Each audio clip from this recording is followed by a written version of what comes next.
I just want to begin the way we normally begin all of our events here at McGill with a land recognition. So I'm connecting to this call from what I know is the island of Montreal, or Chochiake, the same area where McGill University is located. And we take a moment to recognize that this land has long been a place where people have come together to exchange not just goods, but also ideas. So a very fitting setting for our conversation today as we discuss hope. So for generations before European settlers arrived, this land was and it still is inhabited by and cared for by indigenous peoples, including the Haudenosaunee and Anishinaabe nations. So doing a land recognition is not merely a formality for us. In fact, I often say we should call it a people recognition instead, because this is our reminder to continue with our commitment towards the path of reconciliation, and not just something in the past, but here and now, in the here and now, with the thousands of Indigenous people from all different nations who are living here on the island of Montreal as our neighbors. So we say these words with prayerful intentions today. So I want to welcome everyone here to this panel discussion with various religious professionals invested in the spiritual development of youth and young adults on the topic of hope, a very important topic for our current times today. And I'm going to invite our panelists to introduce themselves. I'll just briefly name who we've got on deck today. We have Rabbi Ellen Greenspan joining us from Temple Emmanuel Beth Shalom. We have Devaki Gru, the co-founder and coordinator of the Sri Chinmoy Center here in Montreal. We have Candice Wendt from the Church of Jesus Christ of Latter-day Saints. We have Reverend Ben Robbins, who is the Director of Religious Exploration for the Unitarian Fellowship of Montreal. And we have Omar Idaibat from McGill University. He's one of our faith volunteers at MORSL. He's also connected with the Sanad Collective in Ottawa. I'm going to just sort of get us started on the topic of hope because, as we were chatting before we opened up the Zoom room, we were saying hope is such a really huge topic. So maybe we can start by, defining it. And looking at the dictionary, we say, hope is an optimistic state of mind based on an expectation of positive outcomes, whether that's for events in your own life or the world at large. So basically a state of mind or a feeling. And I'm sure that all of us here can add some nuances to this definition from Webster's dictionary. So I'd like to start with asking you, what are some other definitions of hope for you? Do you find it's an emotion, an attitude, a virtue, an intrinsic part of human nature? Is it the same thing as optimism, something different? So I'd like to begin with you, Candice, if you don't mind. How would you add to this very brief definition of Merriam-Webster's on hope? My first reaction is that I've actually never thought of hope as an emotion. I've always thought of hope as a spiritual virtue and experience. I would define hope as a light that shines before us and beckons us spiritually. In my faith, it is paired with perfect love and faith as a trio that is interdependent. It's also something that's an anchor. It keeps us afloat and helps us stay stable. It helps us to live in our values. Hope is also something I think of as being directed towards something that is at once specific, but also unseen often on a spiritual path, something beyond what we've ever experienced, perhaps. So much more on the experiential side. Rabbi Ellen, what are your thoughts from the Jewish tradition or just from your own personal experience? Well, I actually agree with a lot of what Candice said, although I'm not sure I would have used the same vocabulary, like spiritual virtue. I really like that, but it's not a very Jewish way of phrasing things. But what I was going to share is that, I think it's Jewish and it's human, but that human beings are the only creatures on earth that are capable of looking to the future. We can imagine a world that's different and we can work for change. And I think that is working for change is the result of hope. That's what hope is having a notion that we have the power to change the world we live in. That's a very Jewish concept. There's a Hebrew phrase called tikkun olam, which literally means repairing the world. That God created the world, made this world a little imperfect, a little incomplete, and we're God's partners in creating that, in repairing or, finishing off the world. And without hope, how can we do that? So that sort of sense of looking forward, but with action. So I want to get a perspective from Omar as well to sort of round out our Abrahamic perspectives. And then I want to, look at, some Hindu or some other ecumenical perspectives as well. So how would you help us round out this definition of hope, Omar? Yes, so in the Islamic tradition, and particularly in, I would say the Sufi tradition in particular, the spiritual tradition, hope is very much intertwined with the spiritual journey and with faith as well. So if we look at the concept of faith in God, faith is defined as a form of gratitude. It's a way of an experiential way of coming to know God. And one of the 7 virtues that are mentioned in the Quran that God loves is to have trust in God. And so this idea of faith, of hope, comes from the spiritual journey, from growing in your faith and your awareness of God, and in thinking well of God, that life has a purpose, that life has a meaning, and in thinking well of God's creation as well. And so, in the Islamic worldview, God is omnipotent. He's in control. He's ultimately in control. He knows what's best for you. So it's the whole journey is about growing in your trust of that relationship, and your trust in that relationship. And there's a lot to say about this in terms of the theme of hope comes up very often in the Quran as well. So yeah, Reverend Ben, so the Unitarian perspective is a little bit rooted in some Judeo-Christian traditions, but also a little bit broader than that. So how would you help us define hope? Yeah, we're very eclectic in the Unitarians. We draw from a lot of sources, so I'm just speaking for myself right now. And I just had an image of someone curled up in the corner in the dark, cold and wet. Maybe they forget that anything else is possible. And so I think hope and awareness of something else, like the light that beckons us, God's purpose, the notion that we can heal. Something that gives me hope is that I don't think that's just a choice. I feel like there's an instinct to it. I think naturally we can get there. Often it's the lack of hope that can actually create that shift in our lives where we need to look for the ultimate purpose. Yeah, and Devaki, from the Hindu perspective, or from the perspective of your teacher, Sri Chinmoy, are there some karmic dimensions that you'd like to add to this concept of hope? Sri Chinmoy himself was born Hindu, but he was so ecumenical, so universal in his teachings. And, from everything that I learned from him, basically never give up, no matter what, no matter how bad things look, no matter how difficult things can be. First of all, I guess from my Jewish background, you'll understand, it's just like, it could always be worse, right? Could have always been worse.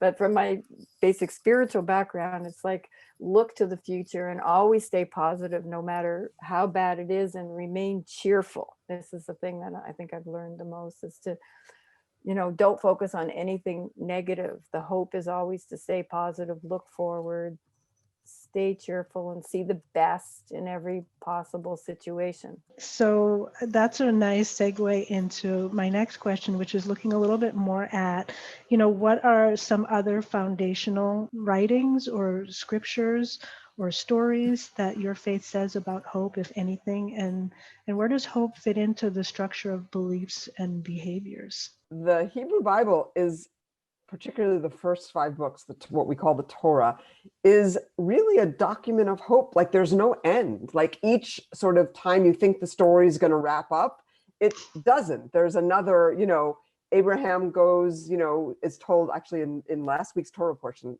is told, leave your father's house, and isn't really told where he's going to go. And he goes and starts this journey that becomes, sort of the journey of the Hebraic people, the Jewish people. But, it's a journey that each chapter of the story ends in sort of like a little bit of a cliffhanger with like, what's the next chapter? And that for me is the definition of hope. Like, we still have to write the end of the story, or we haven't gotten to the end of the story. And I think that's true too. I actually read an article specifically about sort of Jewish values of hope when we're facing a pandemic. And it was very much like, you know, we've gotten through all these other crises in Jewish history, and we're going to get through this one too. And obviously this one's not a specifically Jewish crisis, but, you know, we're all affected by it. I find that very interesting. Something I've thought a lot about in preparing is that my faith has led me to convictions that there's meaning and value in suffering and the sacrifices we make. If we endure our suffering well, there's meaning, and that's something that gives great hope. You know, sometimes when we're suffering, waiting, we think, oh, if only XYZ hadn't happened, if only I didn't have this difficulty, my life would be the way that I want. But things get turned around. There's a couple chapters of scripture I've been thinking about. Joseph Smith, who's the founder of my religion, was facing great religious persecution. He was imprisoned in very harsh conditions. All the efforts people were making to free him were coming to naught, and he prayed, oh God, how long? You know, that's something that we're asking right now, like how long? We don't know how long. How long will you suffer this? Why do I need to go through this? And an answer came, all these things, if you endure them well, will give you experience and will be for your good. And the scripture goes on to describe just about everything that could happen to him, you know, being separated from his family, being sentenced to death, being in spiritual states of hell, kind of like Ben was talking about, this state where you feel so cut off from God or from just everything from the world because of your suffering. It says all these things will give you experience and will be for your good. And that's what I found through personal experiences too, is that the journeys we go through, including our suffering, hope comes as a grace because they have meaning and because God's perspective of them is often very different than ours. And he sees the spiritual growth and it serving his purposes in a way that we don't fully see. We might see little pieces of it, but we might not see the whole thing at once. We don't see the whole thing, of course. Omar, I'm thinking of the Islamic tradition when I think of those kind of concepts. What does your faith tradition teach you about hope, if anything? Yes, I mean, I like what was said so far, and it resonates well with me. So in the Islamic tradition, you know, like the idea of faith, the light of faith and the absence of faith is really described in the Quran in terms of having this paradigm of gratitude versus ingratitude. The lack of faith is the paradigm of ingratitude, and faith is the paradigm of gratitude. And so when you have this paradigm of gratitude and you're growing in your gratitude, your sense of awareness and consciousness of God's continuous blessings upon you, you cannot but have a good opinion of God and have hope. And I like what Rabbi Ellen was saying about the Jewish tradition and how the Torah is really a book of hope. Actually, a lot of these stories are retold in the Quran, and you'll find verses in the Quran where you know, Jacob tells his children, do not lose hope in the Spirit of God. Or you have this story, for example, of this tremendous momentous scene where Moses is fleeing with his people, and they reach the water, and you have the forces of Pharaoh behind, you know, chasing them down, and the people lose hope, and they turn to Moses and they tell him, that's it, we're done. And then he says, no, indeed, God is with me. And then he strikes the staff, and, you know, and the miracle happens, right? And so these scenes are retold in the Quran as stories of hope. And we have another momentous occasion that happens in the life of the Prophet Muhammad, where after being persecuted for many years by the pagans of his tribe and his people, he encouraged his followers to flee to Medina, and he stayed behind with his friend as the last two. As a leader, he stayed behind to ensure that everybody was able to safely flee. And so as they flee in the middle of the night, they take refuge in a cave. And you have this scene where the pagans are finally told where they are, or they're made aware that they're probably in this cave. So they come to the cave and they're literally staring at the cave, but they don't step in because God brings a spider to draw a web over the entrance of the cave, and therefore they say people couldn't have possibly entered this cave because it looks like it's been untouched. And so they're saved by a spider web. from being, and so the story is constantly retold. And actually this month is the month of the birth of the Prophet Muhammad, and these stories are continuously told to children. We retell these stories of the seerah, of never losing faith. And so when his companion at that moment, being just a few meters away from being killed, basically, turned to him and told him that we're here, they're here. And he told him, how would you feel about two people, the third of whom is God? God is with them. So he reminded him, even in this, very, very dark moment, never lose hope. And so the theme of hope is very much paramount in our tradition, as I'm sure it is in most other traditions. Yeah, for sure. And I know, Reverend Ben, you do a lot of work with children and youth programming. So how do you, from the Unitarian perspective, which is very broad, and teach messages of hope, if you do at all?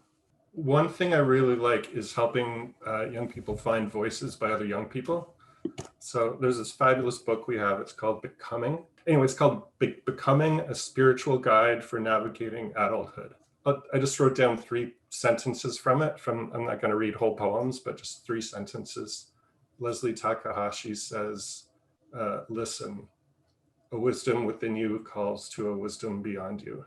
Someone I didn't write their name said, we are whole even in the broken places. A lot of our young adults are feeling broken right now. And then the third one, another colleague just in a meditation said, may the lessons of this time deepen our roots and ground our spirits and keep us true to our whole selves. So that's one way, help them see the stuff in them coming from their own voices and perspective. There's lots there. I also really like, there's a book called Saving Paradise by Rita Nakashima Brock and Rebecca Parker, where they say, we can come to know the world as paradise when our hearts and souls are reborn through the arduous and tender task of living rightly with one another and the earth. Sri Chinmoy himself was a great poet. So he wrote thousands of poems, and many on hope, hundreds. I was researching, and there's a website called SriChinmoyLibrary.com. So there were so many to choose from, but I chose 3 short ones, which I think are very perfect for the situation. Let us not underestimate the power of hope. No matter how fleeting its life, it offers to us the most convincing and fulfilling power. So hope has power. Like if you believe in the power, the spiritual power of hope, it gives you something that sustains you. Another one, hope abides, therefore I abide. Countless frustrations have not cowed me. I am still alive, vibrant with life. So no matter what life throws at you, hope, you never give up hope. And the last one, to live on the outskirts of hope is not enough. Cultivate a hope life inside the very breath of your moment to moment existence. So it has to be constant. Like hope can't be fleeting. I hope now and then tomorrow I'll give up.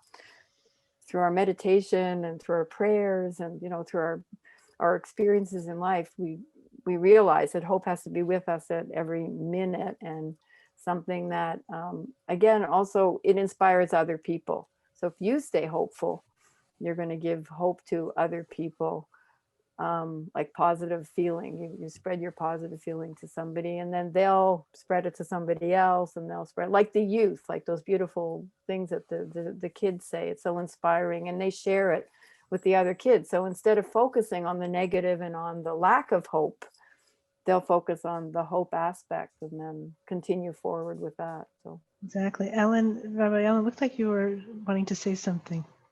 I did, but it kind of passed. Okay. No worries. Sorry about that. Okay. So, I mean, I can tell it's a great story, actually. And it kind of goes back to what I said before, that hope is we have to take action. Like hope inspires action. And there's actually, so Omar beautifully kind of told the story of the Israelites at the Red Sea, and Moses holds out his staff and God parts the sea. But there's actually a story that was written later. It's in the Jewish genre of literature called Midrash, about the fact that the sea actually didn't part so quickly until someone took the first step into the water, that someone had to have hope that sea was going to part. And the guy actually has a name. His name was Nachshon. And the story is that the sea didn't part until someone was brave enough to take the first step into the water. So, right now things are really challenging in the world, as a few of you have already alluded to. We've got a global pandemic. We have a growing awareness of just how vast a problem of systemic racism is. We've got economic crises, and of course, not to mention climate change. So these things just seem really insurmountable. And it's not that uncommon for us to observe, the exact opposite of hope, this sense of falling into despair. And Reverend Van, you alluded to this as well. It's kind of loss of energy. We just can't bear to think about the world's problems, so we turn inwards. We retreat into our own little cocoon. And of course, this is intensified in our context of social isolation during this lockdown. And I'm sure even before the pandemic, a lot of us have had moments when we've just thought, well, the news can happen without me. The world will have to take care of itself for a little while. But of course, the problem is when we stay in that state of retreat too long. So when our hope gets damaged, how do we heal it? There's a lesson always to learn in everything that happens, even with the pandemic. Look at all the things that everybody's learning, and look at how we're all coming together, and look at how together all our faiths are saying the same thing. It's so beautiful, right? That we can all share. If we focus so much on our similarities and not on our differences, the world will change. And if we focus all on our hope and our looking at the beautiful thing each religion has, each spiritual tradition has, look at the soul of each person, then it's hope. We don't expect life is going to be exactly the way we planned it, especially 2020, right? Forget it. Nothing happened. I'm a teacher. Carlene's a teacher. Who knew we would be living online, teaching all our courses online? But we did it. We've adapted. We've done well with it. It's better than we expected, so I think that if we don't expect, but we just stay focused on the positive aspect, and okay, look, I've learned something new from this experience. That's the way I've seen this whole situation. I'm learning something new, and I'm going to go forward with my newness and my understanding and make the best of it. How many times have we said or heard someone else say, oh, the silver lining of all this is X, Y, or Z? So I think there are a lot of positive things that can be found. I think the challenge is for people who don't tend to have the optimistic view on life and see everything as negative and have a tendency to be depressed even when life is normal. So I think those are the people who are suffering the most during this time. When I read this question, I started thinking about, and I really appreciate what's been shared about the transformative power of what we call in my faith often trials, challenges, difficulties, periods that are when we suffer, or we face new problems. Because sometimes I've seen people, say in a family, when they undergo serious family difficulties, addiction, serious mental health problems, sometimes people do feel despair, they feel heartbroken. But because of the challenge of learning intellectually, learning spiritually, learning how to support family members and get through this, I've seen people come out of experiences feeling empowered and feeling renewed hope. So I think that's something we have to remember. In the midst of the trial, we might feel like our hope is being crushed, but maybe it's really just being transformed, because we're being transformed into someone who will be able to teach and support others in ways we simply couldn't before. And then when we're able to do that, we feel great joy, because there we are, and we're empowered to relieve other people's suffering and pain. Yeah, absolutely. I mean, the transformative power of difficult experiences. In the Islamic tradition, I believe a crucial element in building that hope is really just spiritual practice. So that's the power of prayer, the power of meditation, the power of trying to be in the present moment. Because the goal of the spiritual journey is to transcend the state of always being stuck in your mind, where you're constantly in a state of fearing the future, fearing the unknown, or grieving over the past. So many people live their lives either, thinking about the future or grieving over their past and not living the present moment fully and consciously. And so through this practice of remembrance, what we call remembrance, meditation, in the Islamic tradition, you learn to be in the present moment, and you learn to have a more kind of experiential connection. And there's this verse that is the foundation of this teaching that says, through the remembrance of God, the hearts find rest. So you reach a state of tranquility and serenity and rest through this process. And so once you're in the present moment, then you're able to handle your situations better. And so there's this very profound teaching on this idea of trials, and where the Prophet Muhammad, peace be upon him, states, how wondrous is the faith of how wondrous is the affair of the person of faith. He says, when a good thing happens to him, when something good happens to him, he responds with gratitude. And the response to gratitude in the Islamic tradition is, the more grateful you are, the more you're able to see further blessings, the more God gives you this consciousness to see. So it's a spiraling cycle of constantly, growing in your gratitude and seeing more divine favors and so forth. And then he continues, and when a difficulty or a calamity strikes him, he is patient, and that is also good for him. And that is exclusively the case for the person of faith. Whether he is faced with a tribulation or a trial, or whether he's faced with something good, the outcome is always good. That is the teaching. It's your response. It's how you choose to respond. So everybody in their journey must go through this fire of tribulation and respond to it with patience in order to see the light at the end of the tunnel. And so it's about knowing how to respond with whatever context you're given. That helps you to grow in your journey, and it's not always going to be rosy. It's not always going to be beautiful, la la la, and let's hold hands. It's the journey is not meant to be this way. And when you're experiencing moments of difficulty, there are teachings that tell you that indeed within the difficulty there's great good, there is great ease, and it's a transformative moment. So seize that moment and live it well. Reverend Ben, you were talking a lot about the young people having a lot of difficulty right now. So, how are we helping to equip them to be able to respond and to be able to cultivate or to rekindle a sense of hope? Yeah, I think my own experience of coming of age in the 90s and feeling like the world was out of control for other reasons, and feeling hopeless, for me, what really helped was to change my scope of what can I do right here, right now? Like, do I have hope that I can heal a relationship with a friend? Okay, that feels doable. That's one piece, but can help in seeing how much we've overcome. I really like what you said about the small, like turning to the small things we can do. When I was a young mother, I moved to a far away from all family for my husband to do a school program. I had two new little babies. Well, they weren't twins. They were, years apart, but I had two young kids, and my life felt like it had become a little bit pandemic-ish, very routine, every day the same, constant housework, trying to socialize, but it was hard. And through my prayer and meditation, the revelation that came was all these little things you do are not wasted. They count in the spiritual work that needs to happen on earth, because all these things that we do to care for ourselves, to care for others, to build homes and communities, none of it's wasted. These are the things that count. And so it makes me think about how all these little things that young people can do within their sphere right now have hope that all these things count. It's not worthless. It's not gonna, not make a difference. It absolutely does make a difference for them and for other people.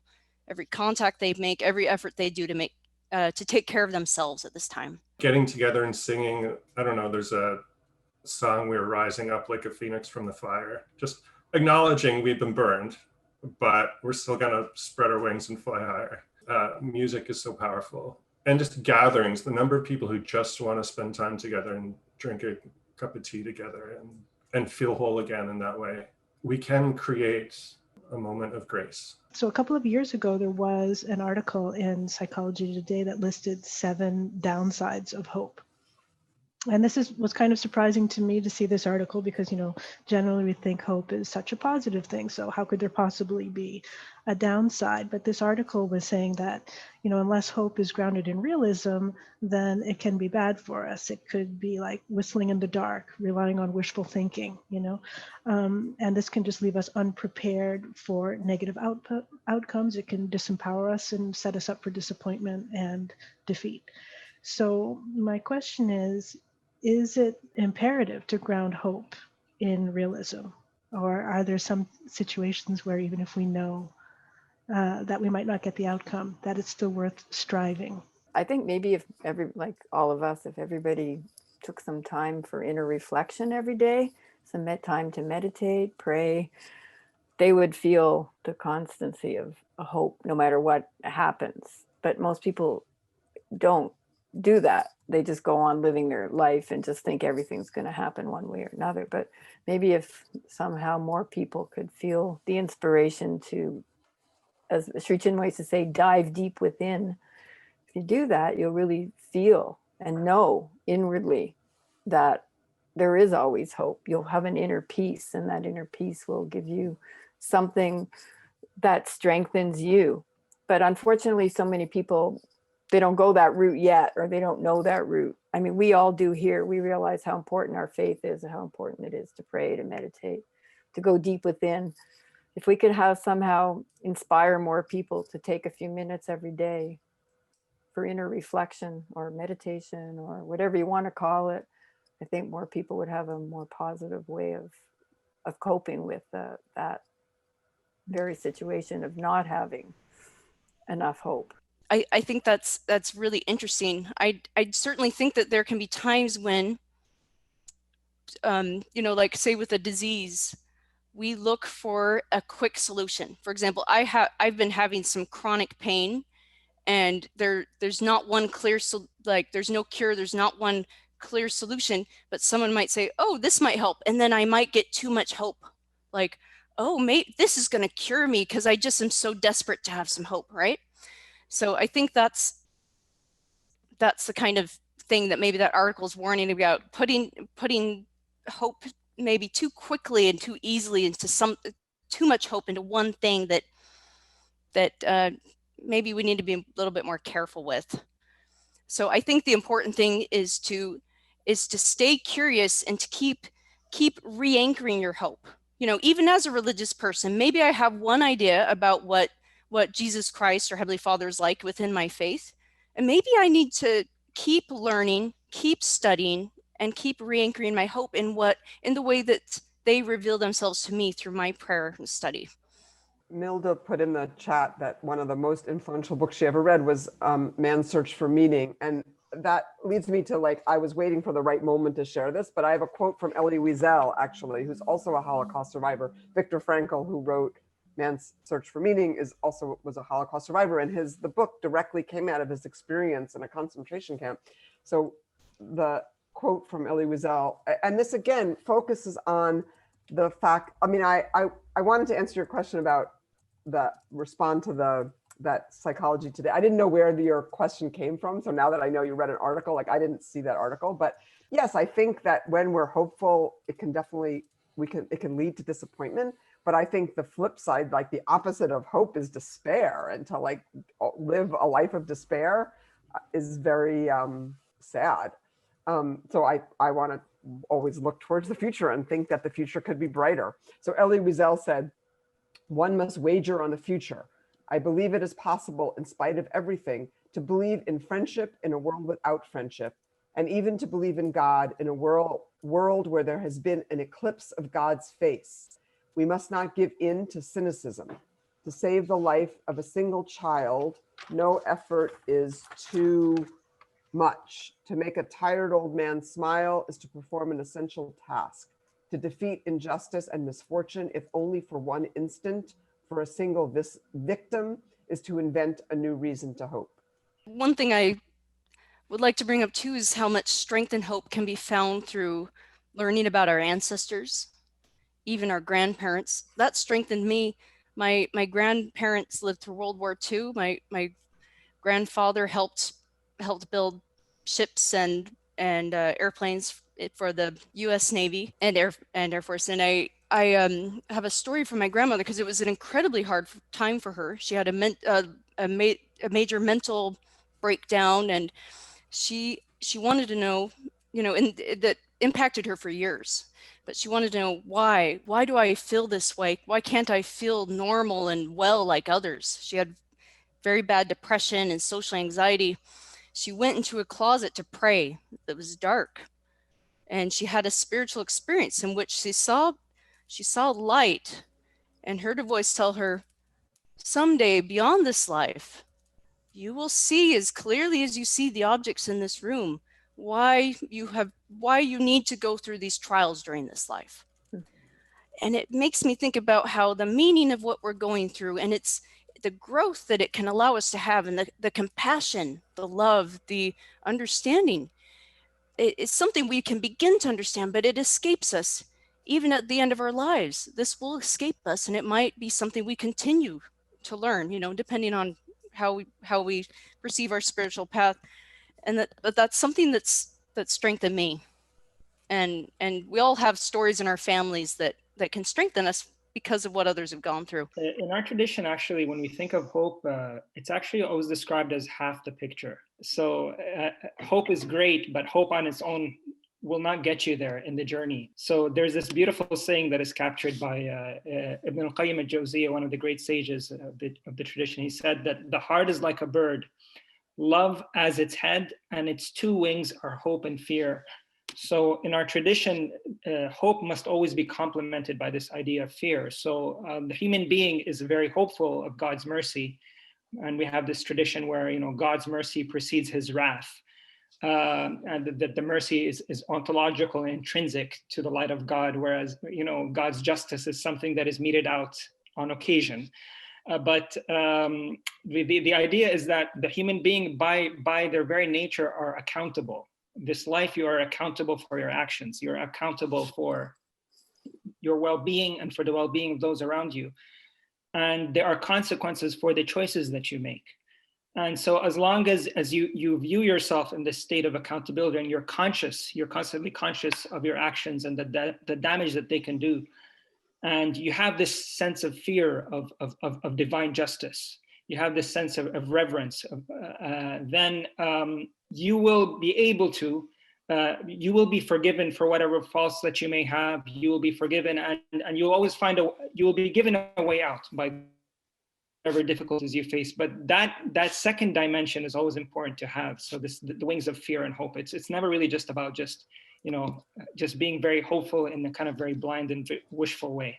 Like could be karmic if you believe in karma, but also it's like learning. If you go through life without learning from all your experiences, what's the point? So everything is, and like you said, I like what Omar said before about attitude, your attitude towards everything too. Somebody can be in a terrible situation and have hope. Somebody can be in a terrible situation and give up hope. So how do you look at the situation? Doesn't change. You change. Your attitude changes you. As my teacher says, your attitude determines your altitude. That's nice. I like how you talk about the counterbalance. It reminds me of how faith is counterbalanced by doubt, and often people can leverage their doubt to increase their faith. It's like how we have to face greater spiritual darkness and become resilient to it before we can access greater spiritual light. Carlene, you asked one question about a song or an art form, which I really liked. And I was thinking this song that from a long time ago, it's not in my tradition. It's like a musical, but that song, when you walk through a storm, hold your head up high and don't be afraid of the dark. At the end of the storm is a golden sky and the bright silver, something of a lark. Walk on with hope in your heart. And, that was so beautiful. Like that's things are dark. Things can be dark. But you can be in the storm, like you said, but you just walk on with hope in your heart, and you'll hear the song of the lark, and the sun will shine eventually. And it's encouraging.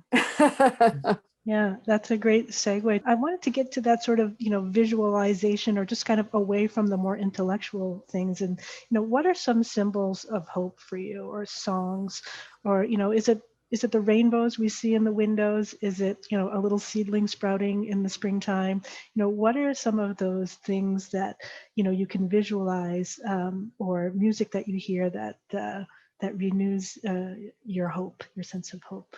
I also came up with a totally secular, not Jewish song. And it was something I just saw this morning on Facebook. A friend of mine from university posted a father-daughter duo singing the song, No, so you say do them or You'll Dance.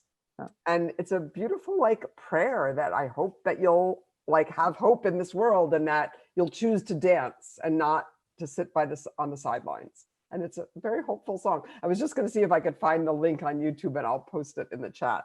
Awesome. It was very hopeful, and it was just this morning. When I think of hope for the larger world, thinking of some of the youth I've worked with who are just only thinking about themselves and their friends, it looked like, and then 5 years later, seeing them on the streets working for justice and caring about the larger world, and seeing that happen so often, I feel like love is doing really well in this world. The symbol I thought of for this panel is the pioneer. I, in essence, am a Latter-day Saint pioneer in Montreal. I never expected to come here. My family's the first family to move here for a permanent academic job that I know of in my network that's a Latter-day Saint family. But our people were persecuted and migrated to Utah starting in 1847. But during that first company, they wrote a song called Come, Come Ye Saints, and it captures a distinctly Latter-day Saint message of hope. And the first words are, come, come ye saints, no toil nor labor fear, but with joy wend your way. Though hard to you this journey may appear, grace shall be as your day. And the mundane toil and the sacred transcendent experiences we can have with God are very mixed in our faith. And I think that can strengthen us all to think of us as pioneers in a new era, pioneers in this pandemic. It's a journey, but we can make it through seeking and accessing some spiritual grace. But I just wanted to share with my own personal journey. I feel very fortunate that I met my spiritual guide at a moment when I was in a very deep depression. I come, many years ago, I went through a long period of depression. And one of the things that my guide taught me, obviously we can put aside, extreme cases of clinical depression where sometimes things are beyond your control. People who have very serious mental health challenges. But he taught me that depression is a choice, he told me. And what he meant by that is that it's really in how you respond to the context that you're given. And I learned a great deal. And one of the things that he kept pushing me to do in my own journey was to not be overwhelmed with your own self and your own problems and your own issues, but to just take the path of service. And to just go out there and serve and just come out of yourself. And when you do, it's slowly your whole paradigm begins to change. The journey is about serving others as well. It's not just about your own self. And then you start to see that the world is far greater, and that there's so much out there, and that you're part of something greater. And community is extremely important component of that. Serving community, serving those around you, and there's a great sense of joy and a great sense of positivity when you start transcending your own self and your own sort of limitations through acts of service, through acts of love, and through acts of concern for others. It really completely alters the way you view things. So community is a very important part of the healing process as well. So I want to take this opportunity to thank each and every one of you on our panel for the generous gift of your time, your insight, your wisdom, and your thoughts on this very important topic of hope. And I also want to thank our guest participants for joining in this conversation and for being here with us today, sharing this moment. So thank you very, very much. And I wish you all a wonderful week.